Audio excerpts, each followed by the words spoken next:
if you know who you are, then you are operating from an intelligent point in terms of your actions, understanding why you do things the way you do, what your strengths are as a parent, what your weaknesses are, because you don't get a perfect parent. Every parent has certain strengths in how they parent their children and weaknesses in other areas.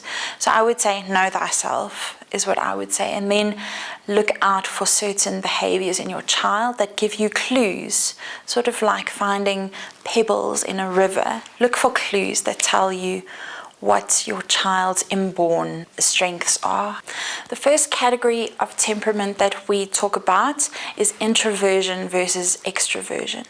Now, when the layman thinks of introversion, extroversion, they typically picture an extrovert as someone who likes to socialize, who's very loud, who likes attention, and an introvert who's someone who's quiet and misunderstood, you could say. But what most people misunderstand is that introversion, extroversion has to do with where you get your energy from. What type of activities energize you as an individual, rather than thinking an extrovert is loud and an introvert is quiet. So extroversion, introversion is extremely important for children because it gives us a clue as to what kind of activities they will enjoy and will energize them. Temperament refers to an inborn natural preference to process information a certain way or to relate to people in a certain way. And those preferences that are inborn, if they are developed and fostered, then they become strengths in us as adults. And from the point of view of parents, we don't want to suppress the natural preferences of the child, but we want to be able to identify them so that we can feed them, just as you feed a plant, so that as the child grows up, they become stronger in their natural preferences, rather than feeling as though they resent the natural tendencies that they have. Some children, because parents perceive a preference to be negative, they can grow up to feel that part of their natural makeup is wrong or a mistake, and we want to avoid that as parents. So we want to get to know our children so that we can deal with them in a way that's suited to who they are naturally. Another aspect of preferences that we need to take note of is the fact that you don't box an individual ever, or you don't ever box an individual. You don't say someone is this way and that's it. It's black and white. Typically, when we talk about preferences, we look at it as a continuum where an individual is placed somewhere on that continuum, as opposed to being on one extreme side or the other extreme side. Decision-making processes. We have different ways of making decisions depending on what our natural tendencies are. So we talk about two extremes, if you want to go back to the continuum. On the one hand, we have people who make decisions based on very objective, logical criteria. On the other hand, people who make decisions based on more values-based, subjective criteria. So to go back to the first extreme, this is a person who can distance themselves easily from a situation, who doesn't get emotionally involved when it comes to making a decision. They can stand back, weigh up the pros and cons, and make a decision accordingly. On the other end of the continuum, we have a person who will see themselves as a participant in a situation when they are making a decision. So you could use the analogy of watching a television, for example.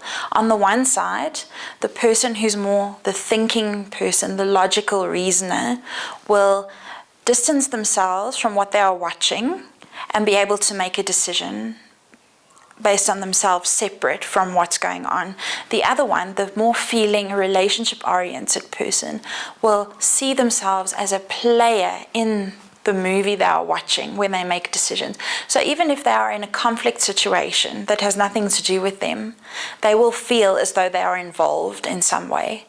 So the kinds of things we can look out for in our children would be the emphasis on justice, logical thinking decision makers place high value on justice. So if you have a child who has more of a tendency on that side, then you need to be consistent with the way that you make rules and carry them out, because it's very important to them that what you applied yesterday, you apply today. Fairness is very important. On the other hand, the relationship-oriented person, feelings are obviously very important, and you need to deal with the content of the conflict as well as the internal process. So once again, neither of these are good or bad. Typically, people who are more on the thinking side grow up to be very good at rational decision making.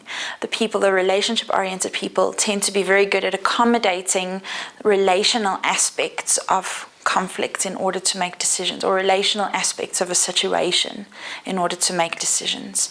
So those are just the decision-making preferences. The last category that I want to speak about has to do with lifestyle preferences. So in the one corner, you have someone who likes structure. They like to plan before they do. They like things to happen in a predetermined, pre-anticipated series of steps. They like to have control over what's happening in their lives, in their environment.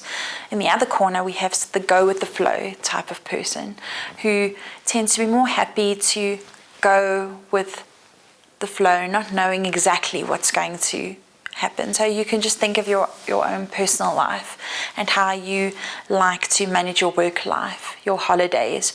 Do you like to be in control of what's happening in your environment, or do you like to go with the flow and see where the river takes you, you could say. So with our children, when it comes to lifestyle preference, we have to be very careful that we don't enforce our view of what your lifestyle should be like onto our children. So a good example would be a very structured, controlling mom and a free spirit, go with the flow child. And the tendency would be for the mother to try and force the child into the mother's way of being, and that can be very destructive. So I'm not saying that you should abandon all discipline, not at all. I'm just saying that you should know your child before you decide to take action. And if they are more a go with the flow child, then you should try to come up with creative ways to work with that rather than forcing them to become like you.